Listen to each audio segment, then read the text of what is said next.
Just who the hell do you think you are? I'm sorry, sir, but it's your fault what happened in the tavern. What? My fault? You can't be serious. Whose fault is it that we're in this fucking pillory? I was just defending you. Should I have let that foot beat you senseless? I only wanted him to apologize. I'd expect my right-hand man to argue my case a bit better. What do you think I was trying to do? We should have made ourselves scarce. None of that would have happened. Oh, aye. Typical you, running away like a coward. If it hadn't been for me, we wouldn't have even been in that tavern. We've been in the shit right from the start because you had to play at being the knight in shining underwear, saving damsels in distress. I don't believe it. You're trying to put the blame on me? Just like that? Who else is to blame?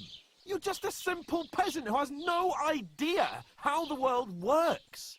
Oh, and our little prince knows all about it, doesn't he? You only left your uncle's a week ago.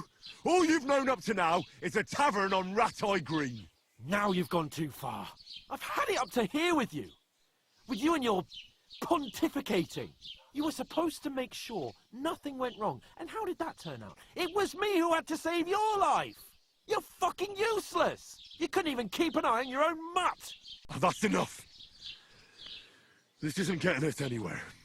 I understand you're downcast after all that happened to us. And I understand you need to take it out on someone. I can take it.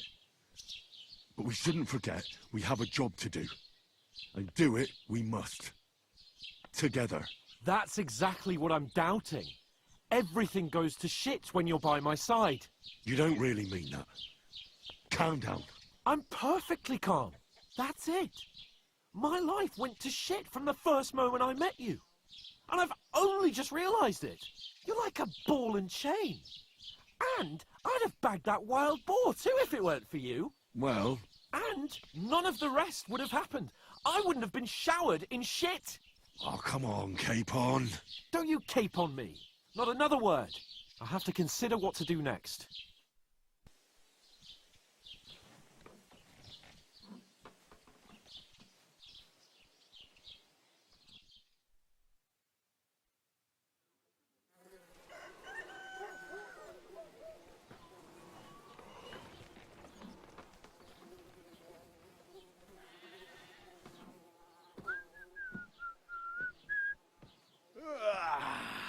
Right, ladies.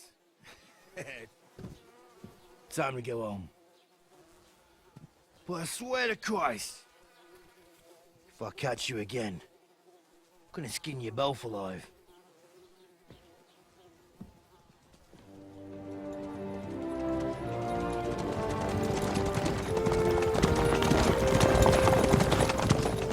Isn't that? Oh, so what's up? Hey! Virgo!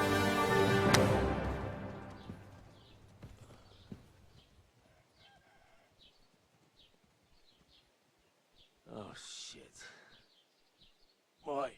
Where were we?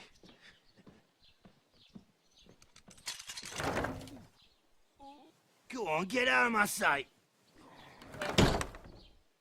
What are we gonna do? You can do as you like. You can go and carry sacks, or dig latrines. I'll look after myself. I'll go and see Lord von Bergov at the wedding. I bid you farewell.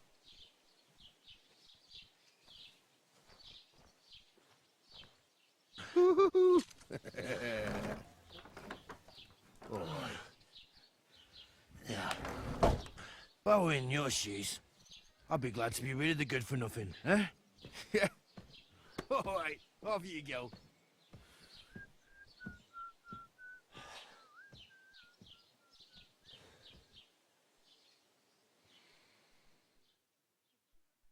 Suppose I really do need to find some job. I'll find mutt without you, you stuck-up Lord of Perkstein. Henry?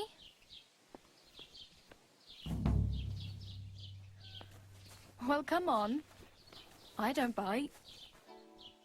You don't look like you're in a rush anywhere. What do you want from me? I don't want anything from you. I should actually be thanking you. Uh-huh. For what? I've been begging for alms here for days, But I didn't make any real coin till today. And that's thanks to you. The scene you made brought out nearly all of Troskowitz. You're welcome. At least it was good for something. Oh well. Not many people can make such a strong first impression. But look on the bright side. Hmm? Now things can only get better. Yes, you're probably right. It doesn't get much worse than that. Unless somebody tries to kill me. Again. You're still alive in one piece. It's a new day and the sun is shining. Like Tomcat always says, bruises build character. Do you know anything more about Tomcat? They say he's a master swordsman, but a real joker too. He loves showing off to girls. Do you think Tomcat might teach me a few of his tricks? No offence, but compared to him, you're a bit of a lightweight. I don't want to pull wagons, but if he can handle a weapon, I'd be happy to train a little with him. Well, one of the guards tried to take him on and came back whipped like a dog, moaning like he'd been broken in two. Well, sure. If he's that strong, I'm not surprised. More like some trick he's got that our watch doesn't know. Or at least that's what the poor man said. Where might I run into Tomcat? In the camp by the tower. That is, by Rock Tower Pond. He watches the camp for the nomads. Should I watch out for them? No, I don't think so. They mind their own business, but strangers usually mean trouble for them, so they're careful. Try not to stare too hard and hold your tongue, otherwise Tomcat will show you some of his other skills. How does he show off for the girls? With his muscles. He ricks logs with his hands. He even let himself be run over by a loaded hay wagon. Crazy. But to be fair to him, he sometimes helps people. Stanislav's sheep fell into a pit one time. And Tomcat pulled it out? And, not just that, he crawled down to get it. And when he found the poor thing had a broken leg, he carried it on his back all the way home. Hey, you. What's your name, anyway? What do you do? I'm Bara. Just Bara. Looks like you know your way around here pretty good. You're from here, right? I ain't. I'm just passing through. You're something like a wanderer. Nah, I usually find work with someone, stay for a while, and once I save a bit, I move on. Then why are you begging here? Sometimes I collect herbs for the apothecary, or help in the tavern. But I'd like to go somewhere else, so I'm scraping up whatever I can. But on the whole, you could say I'm a traveller, or a nomad. But don't say it too loud, the locals don't take kindly to them. Why? Because they're different, and it scares people. They travel from place to place and take their home with them. I'd like to see what their homes look like. You can go and see them, just don't stare too long. Where are you headed, if you're only passing through here? For work. To the city. I'm tired of serving landholders. They all promise the moon, but then you're eating stale bread, cold porridge, and a nary a groschen in sight. With the city folk, it's bound to be better. You said you were going to a city. You mean like to Prague? Or somewhere further? I'd like to go to Prague, but I don't know anybody there. In Kuttenberg, at least I have a cousin. Aha.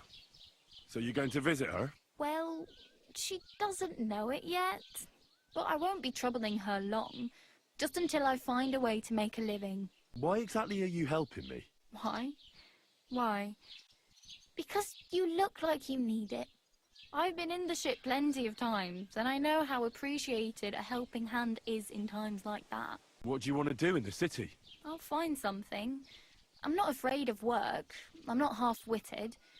Maybe someone could use a cook, or a servant. Don't get your hopes up. The city can be a pretty dangerous place for a girl on her own. You mean they don't hand out groschen by the bucketful? And the streets aren't full of roasted stuffed geese? I appreciate your concern, but I have to get to the city first. That's going to take me a long while yet. My main concern is getting to that wedding in Semin. Do you know anything about that celebration? Well, yeah. People are talking of nothing else. The Lord's son is getting married to the sister of that lout he was fighting with. How much time do you think I have? Have the preparations already begun? From what I hear, the bride's dress still ain't finished, and blacksmith Radovan still ain't started smithing the gift for the groom. So, no rush. Hopefully by then I'll find a way to sneak in. Oh well. It was nice to meet you, but I should probably get going. Get a job, and so on. Don't worry, you'll manage. Till we meet again. How can I help you this fine morning? As the local scribe, you know a lot of things, right? I'd say so. In this province, not a squirrel farts without my knowing. Right. So, if I needed to get something, you'd certainly be able to tell me where, right? Depends on what you're looking for. Don't involve me with anything dishonorable. No, don't worry. I'm just looking for some armor. Armor? Well, unless you want to join von Burgau's retinue, I don't think I can help you. But try Radovan, the blacksmith in Tahoe. He might at least sell you an iron helmet. You don't know of anything better? Aha! So, the good man is a connoisseur, eh? And how would Prince Brunswick's armor suit you? Whose armor? Oh, it's just a local legend. What legend? It's hard to explain. There are actually 2 legends, or even 3. Well, it doesn't really matter. Why are you so interested anyway? Fine armor like that belongs in the hands of a knight. Oh, come now. Surely you're not going to keep that legend to yourself. Do a fellow scholar a service. Youngster, being able to piss your name in the snow doesn't make a scholar out of you. I beg your pardon? All right, no need to lose your temper. I'll tell you. In short, they say the armor of ancient Bohemian Prince Brunswick is hidden here, waiting for some valiant knight to find it. I don't believe it, of course. After all, I'm educated. But you'd be surprised how many fools have set off to find it. Who exactly was this Brunswick? You don't know, lad? Educate yourself. Brunswick was a famous Czech prince who won the lion for our country's coat of arms. Really? How is it that I've never heard of him? Perhaps because he never existed. Prince Vladislav II got the lion for our coat of arms for helping Emperor Frederick I, known as Redbeard. But you just said that... Brunswick is just a legend, but a quite lovely one, I'll give you that. Could you recount for me the legend of Brunswick? Well, why not? Brunswick was a valiant Bohemian prince. He lived in a time when our country had an eagle on its coat of arms, but that wasn't good enough for him. So he decided to head out into the world and gain the mark of a more powerful animal. A man after my own heart. You may think so, but his wife was none too happy. Her name was Ludmilla, and she begged Brunswick 100 times to stay home, but he just couldn't be persuaded. Still, he loved her very much, so he took her ring and told her that unless someone came and showed her that ring during the next 7 years, she should wait for his return. But if he failed to return after 7 years, that would mean he would never return. And what happened next? Brunswick's party set out to sea, but didn't get far. They were drawn in by an island with a mysterious mountain of amber that holds all ships and prevents them from leaving. Over time, the men on the deserted island died of starvation, leaving only Brunswick, who noticed that once a year a great bird called No came to the island to hunt. And so the clever knight hid in his horse's hide at just the right time. And when the bird came, it mistook him for prey and carried him away. So Brunswick wandered on. After some time on the road, the prince came across something unprecedented. A duel between a lion and a 9-headed dragon. So, what do you think Brunswick did at that moment?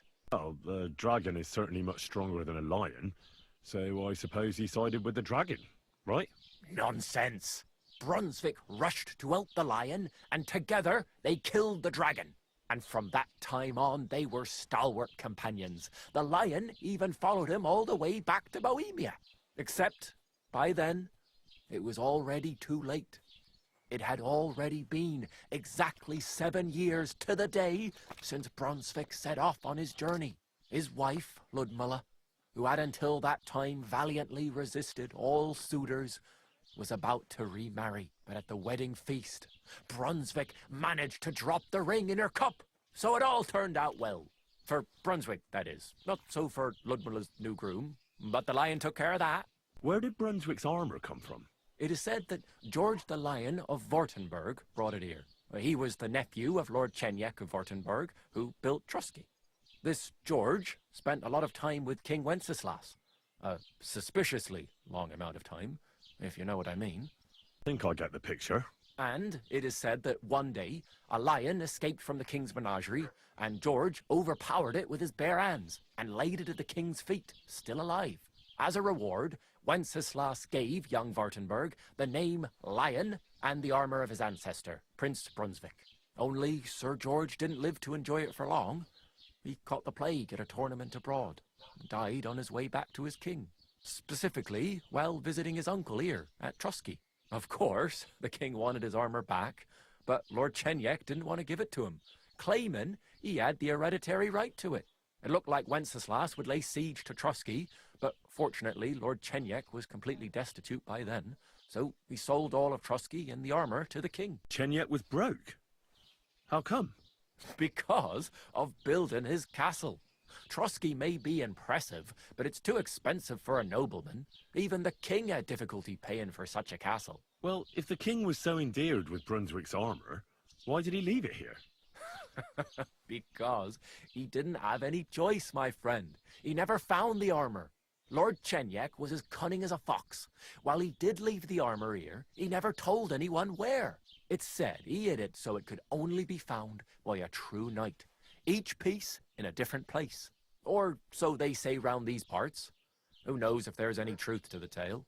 And do you know where I could find Brunswick's armor? Yes, lad, if it even really exists.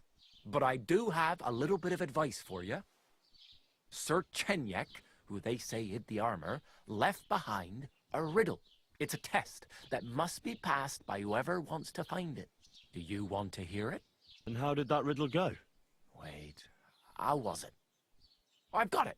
Take your leave of crone and maiden, standing tall behind the gates. Boldly go towards true midnight. In caverns cold your prize awaits. Pass through the all of forest kings, hidden deep from hunter's gaze.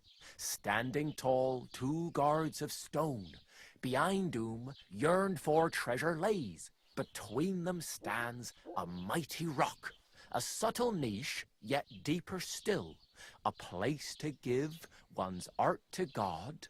Behold, my armor gleaming still. Crone and the maiden towards midnight. We've got east, west, midday, midnight. Bloody hell. I think I know where it is. Really? Well, seems you've got something between your ears then, lad. And you know what? I've got something else for you. Sir George, who previously owned the armor, wanted to have a nice poleaxe made in Prague too, but he died of the plague before he could do it. I'm not too certain about Brunswick and his armor, but this is certainly true because I have a copy of George's order here. Here, take it as a keepsake. And now go. What do you want here, you scoundrel? Why'd you barge in here? I heard you could use a helping hand at the forge. I could. My last 2 hands, well, they're not worth mentioning. And what with the wedding coming up, the work is piling up. What do they call you? Henry. I'm Radovan. You should know, Henry. The blacksmithing isn't for everyone. Have you done it before? Yeah. I basically grew up in the forge. My father was a swordsmith, and not just any. He even forged swords for the nobility. For the nobility, eh? Well, that kind of experience would come in very handy for me indeed. As it happens, I have to forge a wedding present for young Lord Semine. A fine sword. So you'll take me on? Hold your horses. I'll have to try you out first. You could forge me a hunting sword as a test, so I can see if you can make a straight blade. That shouldn't give you much trouble if your father was a swordsmith, should it? Sure thing. I can get started right away. Great. Find some iron and get started then. Iron? You can't make a sword out of butter, but if you don't have your own stuff, you can get everything from the chest in my forge. You should have fucking stayed out of it. Go over to the anvil and let's get started. We'll finish this quickly.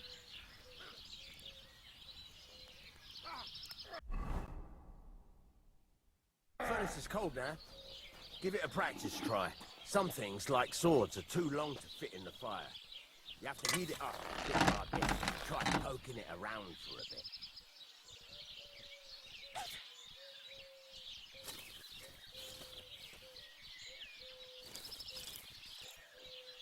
Now get the furnace nice and hot. There's a lever above it. Give it a pull. It works better.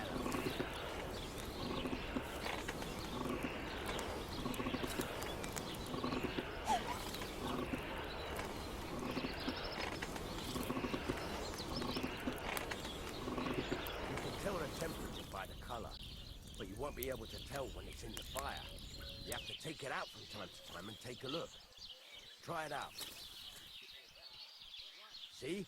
That's exactly the straw color we want. You've got tavern, lad. Now heat up the whole thing. The whole thing is heated up now, so come over to the anvil. Try moving the sword along the anvil so you can get the hang of it.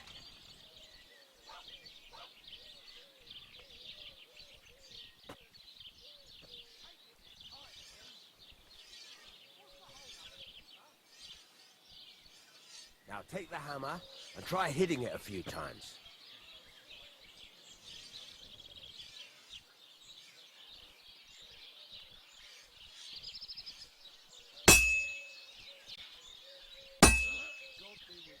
Good day.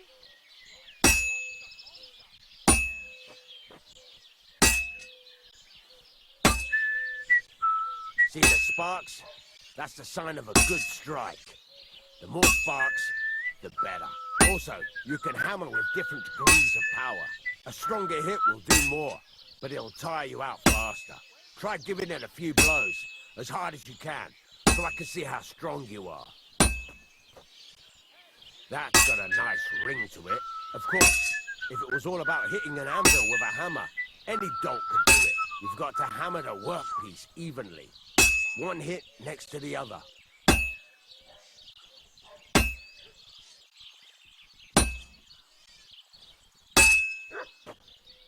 Very nice. You're doing just fine. But when I say evenly, I mean it. A sword has two sides, like a lot of other things, including myself. Turn it over and continue on the other side.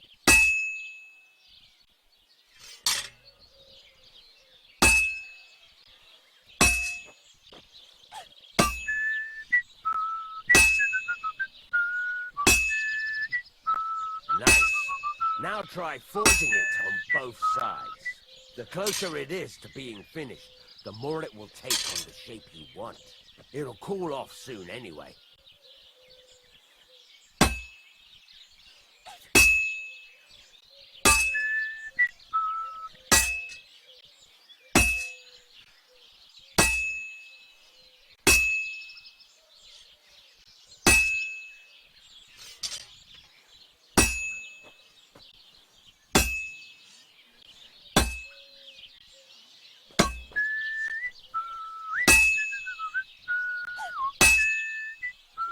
It's cooled now. You can't do it all in one go. You've got to put it back in the furnace from time to time. Sometimes you've got to go there and back all day. But it's all part of the craft. Now, get back to the forge and heat it all up again, like before.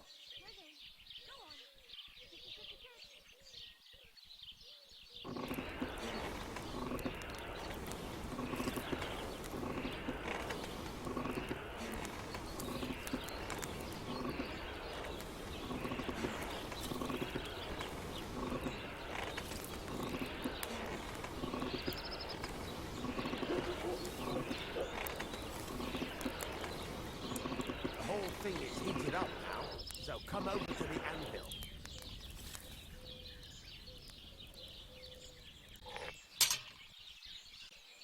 Hear that? Besides the sparks, you can tell a good strike by the sound it makes.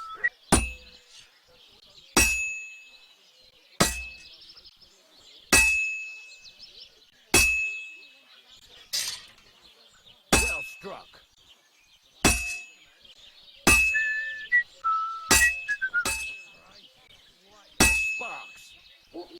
See how it's taking on the right shape? That's how you can tell it's almost finished. Now, I've got with rhythm. When I hammer a piece to a beat, the work goes by easier. Sometimes I'll whistle to my... There you go! You've got it finished! All that's left is to temper it, and the sword will be done. The rest is just tweaking.